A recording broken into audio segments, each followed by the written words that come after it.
क्या आपने कभी किसी ऐसी जगह के बारे में सुना है जो रहस्य से भरी हो और जिसके बारे में कई कहानियां प्रचलित हों?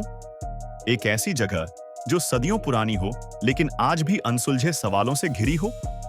अगर नहीं, तो आज हम आपको हरियाणा की चोरों की बावड़ी की कहानी सुनाने वाले हैं।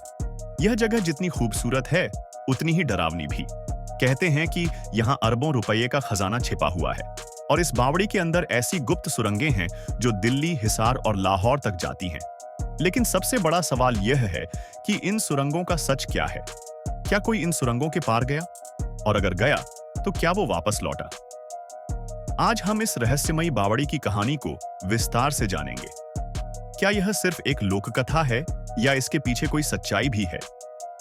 अगर आपको इतिहास और रहस्य पसंद है, तो यह कहानी आपके लिए है। यह बावड़ी मुगल काल के दौरान बनी थी। इसका निर्माण 1658 से 19 ईस्वी में शाहजहां के सूबेदार सैयदयू कलाल ने करवाया था। उस समय यह सिर्फ एक साधारण बावड़ी नहीं थी, बल्कि इसे एक महत्वपूर्ण जल स्रोत और आरामगाह के रूप में विकसित किया गया था। यह बावड़ी बहुत गहरी थी और इसमें 101 सीढ़ियां थीं, जो नीचे कुएं तक जाती थीं। इसके अंदर कई कमरे भी बने थे, जहां राहगीर ठहर सकते थे। समय के साथ इस बावड़ी की हालत बिगड़ती गई। सरकार की अनदेखी के कारण इसका संरक्षण सही से नहीं हो पाया और अब यह खंडहर बन चुकी है। इसकी दीवारें टूट रही हैं, बुर्ज और मंडेर गिर चुके हैं और कुएं का पानी काला हो चुका है।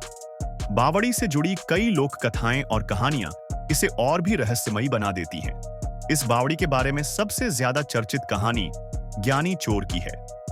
कहा जाता है कि ज्ञानी नाम का एक शातिर चोर था जो अमीरों को लूटता था, लेकिन उसकी खासियत यह थी कि उसे कभी पकड़ा नहीं जा सका। जब भी कोई उसे पकड़ने की कोशिश करता, वह इस बावड़ी में कूदकर गायब हो जाता था। लोग कहते हैं कि इस बावड़ी में गुप्त रास्ते हैं जो उसे दूसरे शहरों तक पहुंचा देते थे। एक और रोचक बात यह है कि कहा जाता है ज्ञानी चोर ने अपना सारा लूटा हुआ खजाना इसी बावड़ी में छिपा दिया था। आज भी कई लोगों का मानना है कि अरबों रुपए का खजाना बावड़ी के अंदर दफन है। लेकिन जो भी उस खजाने की तलाश में बावड़ी में गया, वह कभी लौटकर नहीं आया। इस कहानी में कितनी सच्चाई है, यह कहना मुश्किल है। इतिहासकारों के अनुसार ज्ञानी चोर का कोई प्रमाणित इतिहास नहीं मिलता। अमर सिंह जैसे विद्वानों का मानना है कि यह सिर्फ एक लोक कथा है। पुराने समय में बावड़ियों का निर्माण जल संरक्षण और यात्रियों के लिए विश्राम स्थल के रूप में किया जाता था, न कि खजाने छिपाने के लिए। इस बावड़ी की सबसे रोमांचक बात इसकी सुरंगें हैं। कहा जाता है कि बावड़ी के अंदर से कई गुप्त रास्ते निकलते हैं जो दूर दूर तक फैले हैं। कुछ लोग मानते हैं कि ये सुरंगें दिल्ली, हिसार और लाहौर तक जाती है। लेकिन इन सुरंगों का सच क्या है?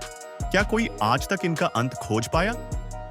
कुछ लोगों ने इस बावड़ी में प्रवेश करने की कोशिश की, लेकिन वे अंदर जाकर कभी लौट नहीं सके।